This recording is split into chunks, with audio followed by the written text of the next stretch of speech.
ઘણા જેવા ભાઈઓને કેવું છે કે આપણી પાસે ખૂબ દેવી દેવતાઓ ભુવાજીઓ છે, એમના આશીર્વાદ સમાજ ઉપર છે, પણ 10 વર્ષ માટે યુવાનોને કહું છું કે આ બધું છોડી અને શિક્ષણના કામે લાગી જાઓ. માત્ર શિક્ષણ સિવાય નહીં, આપણી પાસે બધી દેવીઓ છે પણ સરસ્વતી દેવી નથી. હવે સરસ્વતી દેવી લાવવાની છે, સરસ્વતીનું કામ 10 વર્ષ માટે કરો, તમને દુનિયાની કોઈ તાકાત રોકી નહીં શકે. હવે ભુવામાંથી ભણતર પકડવાનો સમય આવ્યો છે. આપ સૌ ભણતર પકડી લો એવી વિનંતી કરવા આવ્યો છું. આપણે સૌ રત્ના રાયકાના વારસદાર છીએ, સંત અમરદેવી દાસના વારસદાર છીએ. શ્રદ્ધામાં માનો પણ અંધશ્રદ્ધામાં નહીં. રામના ભાઈ લક્ષ્મણને મૂર્છા લાગી તો રાવણના સુસેન વૈદને બોલાવી અને જડીબુટી લાવીને દવા કરવી પડી હતી.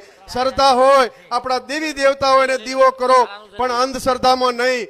જેણે જે કરીએ એ કર્મ ભોગવવા પડે છે. કંઈ પણ કરો તો કર્મ ક્યારેય છોડતું નથી. એટલે સમાજમાં જે પણ કરો એ દિલથી કરજો. પૈસા ગમે એની પાસે ગમે એટલા હશે, પરંતુ દિલમાંથી સમાજનું કામ કરેલું છે તો જ કામ આવશે. એકલા પૈસાથી કશું થતું નથી. આ ભોળા ભલા સમાજને ક્યારેય છેતરવો ન પડે. જેણે સમાજને છેતરવાનું પાપ કરે એને સમાજને ભગવાન કહે છોડતો નથી. સમાજ એટલે ભગવાન છે. અને બીજું વિશેષ ઘણું બધું કહેવામાં આવે કે આમ કરશો તો સ્વર્ગમાં જાશો ને આમ કરશો તો નરકમાં જાશો. કશું સ્વર્ગ નરક નથી. તમને આ મનુષ્ય અવતાર મળ્યો છે, આવી ઉજળી પરંપરા સમાજ મળ્યો છે. આ ધરતીમાં જ સ્વર્ગ છે. અહીં જ મોજ માણી લો. કોઈ નરક ને સ્વર્ગ નથી. કોઈ સ્વર્ગમાં જઈને આવ્યો ને એમ કે હું સ્વર્ગમાં જઈ આવ્યો છું તો બોલવાનું બંધ કરી દઉં, કશું નથી. ખાલી ભ્રમણાઓ છે. આ સ્વર્ગ ક્યાં છે તમને કહું. 4 ધામ ને સ્વર્ગ માતા પિતાના ચરણોમાં છે. મા બાપની સેવા કરો. કોઈ મંદિરે જવાની જરૂર નથી, 4 ધામ જવાની જરૂર નથી. તમારા જીવતા જાગતા મા બાપની સેવા કરો, તમારો ભાવ પાર થઈ જશે.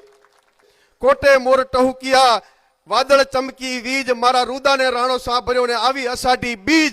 આજે 25મી તારીખ એ રબારી સમાજના નવા બંધારણ દિવાળી લઈને આવી છે, ત્યારે આ બંધારણ આપ સૌ પાળો એવી વિનંતી કરું છું. અને મારી બહેનો બેઠી છે, માતા તુલ્ય વડીલ બેઠા છે, મારા પિતા તુલ્ય મારા યુવાન ભાઈઓ બેઠા છે, ત્યારે બહેનોને વિનંતી કરવી છે કે બહેનો, રતનજી, ગોવાભાઈ, માવજીભાઈ, આ બહેનો એટલી હોશિયાર હોય છે, આપણને તમે ક્યારેય કલ્પના નહીં કરી હોય. કોઈ પણ દીકરાની પાછળ એના બાપનું નામ લખાય છે, બેનનું એની પાછળનું કારણ છે.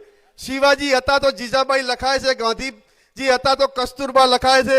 પણ આ બહેનોને ખબર હતી કે ક્યારે કપાતર પાકશે મારું નામ બદનામ થશે, એના કરતા પુરુષોનું રાખો. કપાતર પાકે તો પુરુષોનો, શિવાજી જેવો પાકે તો અમારી બહેનોનો.